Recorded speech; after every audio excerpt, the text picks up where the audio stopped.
Hi, Miss Pitzel is book talking an awesome fantasy series, but it is a long series. It's 7 books, and there is a prequel.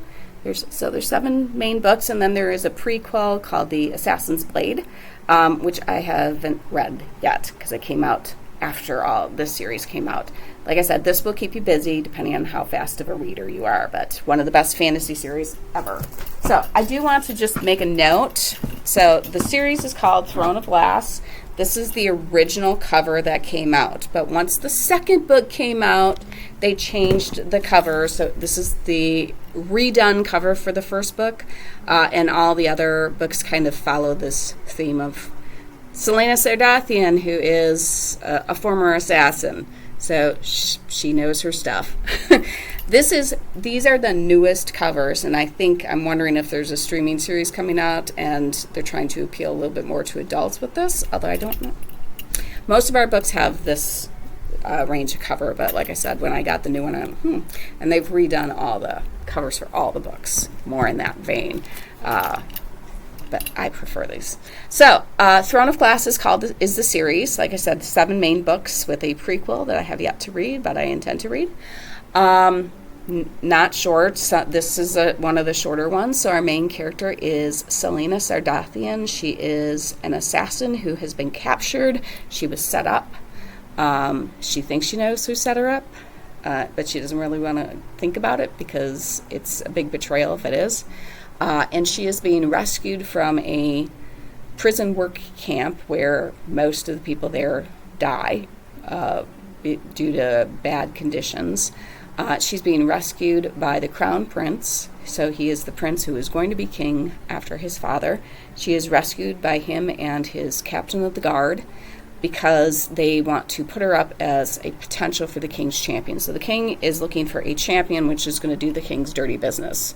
So the crown prince, as well as all the main, most powerful lords in the land, are putting together, putting forth a champion to win this contest.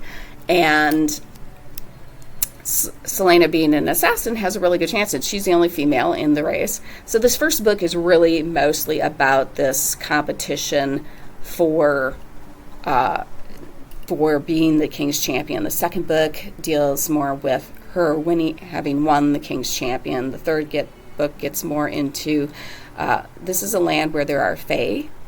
Or the world, in this world that Sarah J. Maas is the author.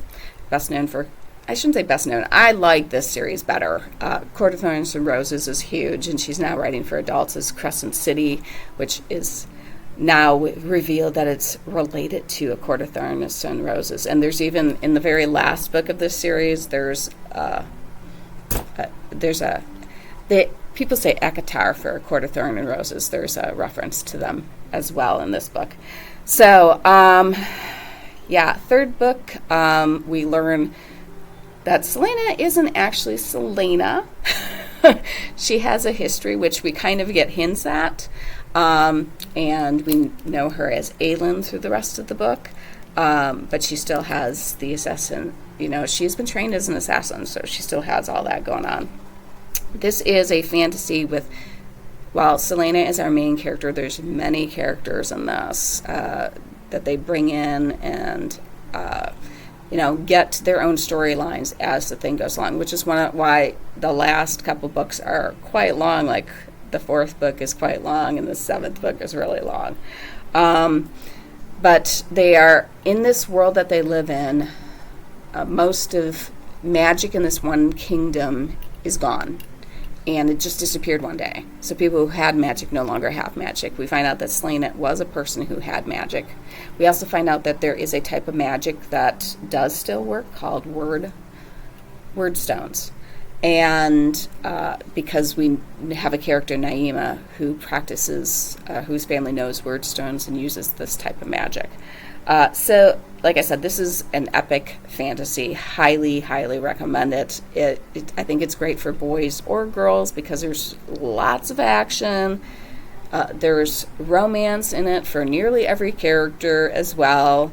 Not all the romances work out the first time around, but the romances don't get spicy, but you're still like rooting for all the characters to have a happy ending, and like right at the end, like everything seems dire, like this is the, we're all going to die, or you're all going to die, how are we going to defeat these more evil? Because even once the evil king is defeated, we find out there's a far bigger evil than him.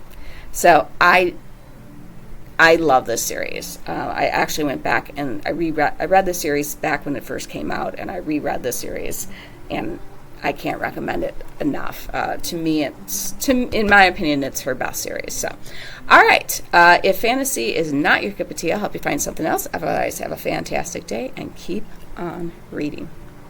Bye.